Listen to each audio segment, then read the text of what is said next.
Bonjour et bienvenue pour le deuxième enregistrement consacré au cantique de Frère Soleil de François d'Assise.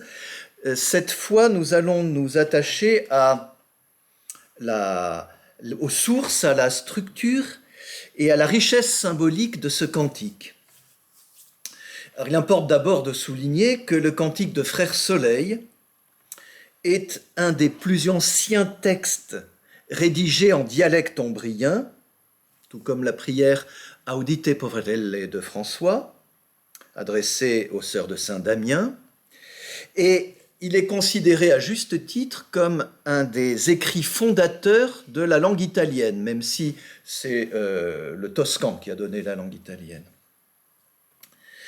Une petite remarque, vous avez, en lisant le texte, observé que les créatures sont personnifiées. Cela peut nous surprendre, mais à l'époque, c'est tout à fait fréquent. Dans la littérature courtoise, la dame tient une grande part. Il est d'usage déjà, depuis des siècles, de personnaliser les vertus, par exemple.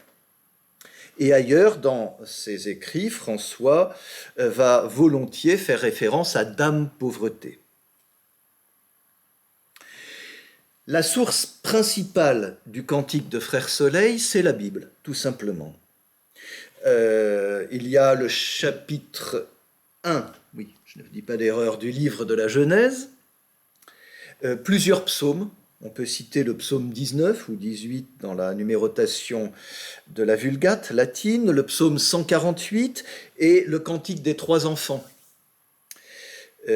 qui figurent au livre 3 du livre de Daniel, que connaissait François, parce qu'ils étaient employés dans la liturgie, et sur lesquels il s'est appuyé. Sinon, dans les écrits de François lui-même, on peut noter une assez forte affinité entre les louanges de Dieu qu'il a composées juste après sa stigmatisation, adressée à Frère Léon, et le cantique de Frère Soleil. Alors le cantique, s'il est écrit en dialecte ombrien, il est traduit en français. Ce qui pose un problème pour les francophones que ne rencontrent pas, par exemple, les Italiens. Ce problème, c'est comment traduire la préposition per, qu'on trouve dans Laudate si mi signore per sora luna e le stelle, etc., la lune et les étoiles, frère vent, etc. Pendant très longtemps, on a traduit per, la préposition ombrienne et italienne, par pour. Et ce sens est effectivement présent dans la préposition per. Mais le sens premier, c'est par. Comme ça a été le grand combat, un des grands combats de Jean Baster, qui était agrégé d'italien, et qui a beaucoup milité pour qu'on change la traduction du cantique, ce qu'on a fait à partir des années 2008, dans mon livre sur François d'Assise, frère de toute créature, dans le Nouveau Totum, et Bernard Marie aussi, dans Sept regards sur François d'Assise, avait proposé de changer la traduction.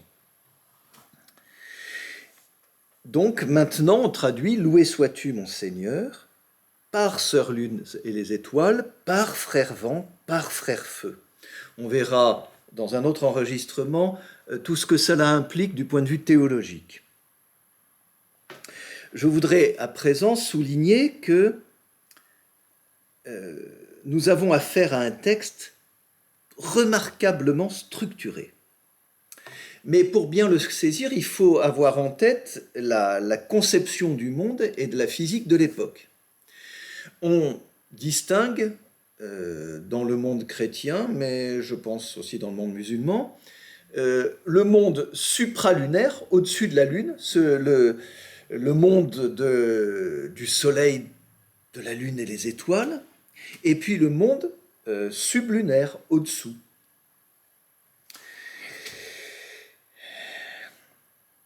Et donc, François va citer dans l'ordre les corps célestes, le plus éminent d'entre eux, le Soleil, puis la Lune et les étoiles, monde supralunaire. Puis après, il va citer toujours selon la physique de l'époque, les 4 éléments dont sont composées toutes les réalités du monde sublunaire, du monde qui nous entoure et dont nos corps eux-mêmes sont composés, à savoir l'air, l'eau, le feu et la terre. Donc, le cantique de Frère Soleil embrasse la totalité de la création matérielle. Ça, c'est une première chose. Deuxièmement, et c'est là qu'on commence à sentir le génie poétique de François, les strophes 2 à 7 de ce cantique sont structurées par l'alternance des créatures masculines et des créatures féminines, que François qualifie de frères et de sœurs. Alors normalement, on classe ces 4 éléments fondamentaux du plus léger au plus lourd, le feu, l'air, l'eau et la terre. Mais pour assurer la transition avec le monde supralunaire et pour respecter l'alternance du masculin et du féminin, François va mettre en premier l'air. Oui, mais il y aura un petit problème. En italien et en ombrien, aria, qui veut dire air, est féminin. Or, il lui faut un mot masculin, donc il va prendre vento, vent. Et il transfère la strophe dédiée au feu entre l'eau et la terre. Alors, j'ai évoqué un peu le génie poétique de François, mais évidemment, là où il éclate de la manière la plus remarquable, c'est dans le choix des adjectifs qui qualifient chacune des créatures. Le soleil illumine et rayonne. La lune et les étoiles sont claires et précieuses. Le feu est clair et joyeux. Il est robuste et fort. L'eau, c'est ma préférée, est très utile, humble, précieuse et chaste. La vitalité et la force irradiante sont du côté des créatures masculines. L'humilité, la préciosité et l'utilité du côté des créatures féminines. Un examen attentif du texte amène en outre à constater que chaque créature se voit attribuer à la fois des qualités propres, mais aussi complémentaires de celles d'une créature de l'autre genre. Et en fait, en étudiant bien le texte, on se rend compte que les strophes fonctionnent par couple. C'est clair, bien sûr, pour la première strophe. Dieu très haut et bon, la louange et la bénédiction, l'indignité de l'homme. Et la strophe 10 à la fin, invitation à louer, bénir et rendre grâce avec grande humilité. Ce qui place tout le cantique sous le signe de la louange, de la bénédiction et de l'action de grâce. Ensuite, nous avons la strophe 2, Frère Soleil, masculin, beau, rayonnant, splendide. La strophe 3, Sœur Lune et les étoiles, claire, précieuse et belle. Les deux se complètent et s'harmonisent parfaitement. Ensuite, strophe 4, Frère Vent, masculin, et les phénomènes météorologiques. Et puis la strophe 7, Notre sœur Mère Terre, qui nous sustente et gouverne les hommes. Alors vous allez me dire, vous êtes sûr que ça marche ensemble, ces deux strophes? La réponse est oui, parce que dans la strophe 4, il nous est dit « Loué sois-tu, mon Seigneur, par frère vent, et par l'air et le nuage, et le ciel serein et tout temps, par lesquels à tes créatures tu donnes sustentation. » C'est le mot sustentation qui fait le lien entre les deux strophes. Enfin, les strophes 8 et 9 fonctionnent ensemble. Les hommes, dans la strophe 8, qui pardonnent et endurent des souffrances, strophe masculine, ceux qui les endurent dans la paix seront couronnés dans la vie éternelle. Strophe 9, notre sœur mort corporelle, ceux qu'elle trouve faisant la volonté divine seront épargnés par la mort seconde. Reste la question, pourquoi les animaux ne sont-ils pas cités dans le cantique de Frère Soleil? Alors, on peut trouver des raisons, en particulier le fait que leurs corps sont composés des 4 éléments du monde composant tout ce qui est dans le monde sublunaire, pardon. Mais bon, il aurait quand même pu les mentionner. Alors, moi je dirais que nous avons affaire à une louange et non à un traité théologique, et que pour des motifs poétiques, il fallait être bref et garder l'alternance masculin-féminin. Bon. Mais les animaux sont bien présents en filigrane. Alors, penchons-nous d'un peu plus près sur la dimension symbolique. La mise en évidence des couples de strophes et la complémentarité des créatures masculines et féminines montre qu'il n'y a aucune rivalité ni tension entre toutes ces créatures. Toutes sortent des mains du Créateur, sont belles, d'une beauté non pas uniforme mais chatoyante, variée. Et elles concourent toutes ensemble à la beauté de la création et au bien des hommes. La terre mérite une mention spéciale car elle est à la fois notre sœur et notre mère. Notre sœur comme créature, notre mère parce qu'elle nous porte et nous nourrit. Et là, c'est surtout cette strophe sur la terre comme sœur et mère qui permet, pour ceux qui souhaitent approfondir et ouvrir vers l'écologie, de faire le lien avec la belle encyclique du pape François, Laudato Si.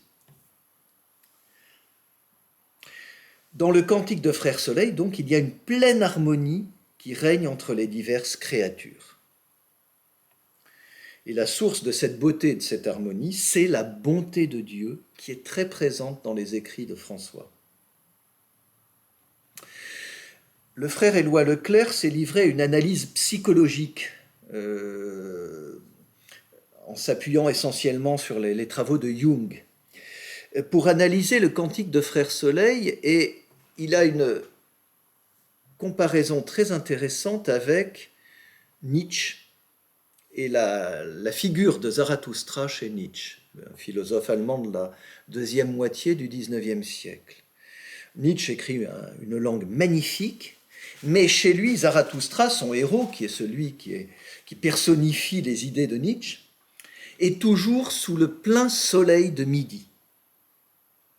Il n'y a pas place chez Nietzsche pour l'ombre, pour l'obscurité, pour la douceur. Or, quand on regarde le Cantique de Frère Soleil, tout cela est bien présent et assumé du côté des créatures féminines. Ce qui permet à Éloi Leclerc, à juste titre, de dire que le Cantique de Frère Soleil est le chant de quelqu'un qui a assumé pleinement toutes les composantes de sa personnalité. Le chant d'un homme pleinement réconcilié. Et c'est pour cela que François peut nommer toutes les créatures des frères et des sœurs, y compris la mort, sa mort.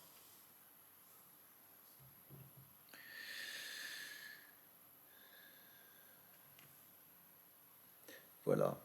La strophe 10, enfin,